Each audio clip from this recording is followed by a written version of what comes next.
तपाईहरुको पालिन शाह तपाईहरुको रवि लामी छानेहरुसँगै छैन यसको उत्तर। जो मान्छे निकास दिन्छु भनेर राजनीतिमा होमिनु भएको छ उहाँहरु नै प्रश्न हुनुहुन्न। उहाँहरुको पार्टीको एजेन्डा के हो, निकास कसरी पाउँछ देशले भन्ने बारेमा उहाँ जस्तो जिम्मेवारी लिन गएको मान्छेहरु त प्रश्न हुनुहुन्न। भनेपछि तपाईले मलाई सोधेर तपाईले आन्सर पाउनुहुन्छ त? तपाईको राजनीतिको विभिन्न विश्लेषणहरु गरिराख्नु। ल अन्त्यमा भनिदिनुस् चुनाव हुनु पर्छ कि पर्दैन? चुनाव हुनुपर्छ। पर्छ। चुनाव हुनुपर्छ, सही मान्छे जित्नुपर्छ। तर सही मान्छेले यत्रै नै जित्दैन मलाई थाहा छ हैन।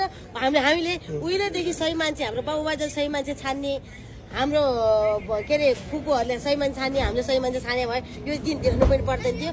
हामी अहिले पनि हेर्नुहोस्, हामी सबैजना गलत ट्र्याकमा छौँ। हेर्नुहोस्, त्यो तपाईँले पनि देख्नु भएको छ। आज तपाईँलाई सुन्दा नमिठो लाग्न सक्छ, यो कुरा भोलि थाहा पाउनुहुन्छ।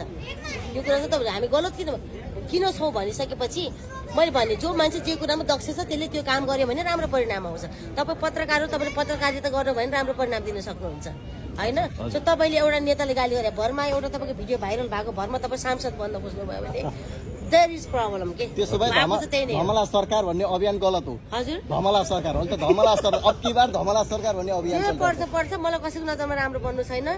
पत्रकारले, कलाकारले, फलानुकारले गरेर चाहिँ हुँदैन है। तर त्यसको लागि धेरैजनाहरू राजनीतिक वर्षौंदेखि राजनीतिमा त्याग तपस्या गरेको, राष्ट्रिय अन्तर्राष्ट्रिय संयन्त्रहरू बुझेको, कूटनीतिहरू जानेको, सबै कुराहरूमा भोग्दै आएकोहरू उहाँले बुझ्नु भएको छ।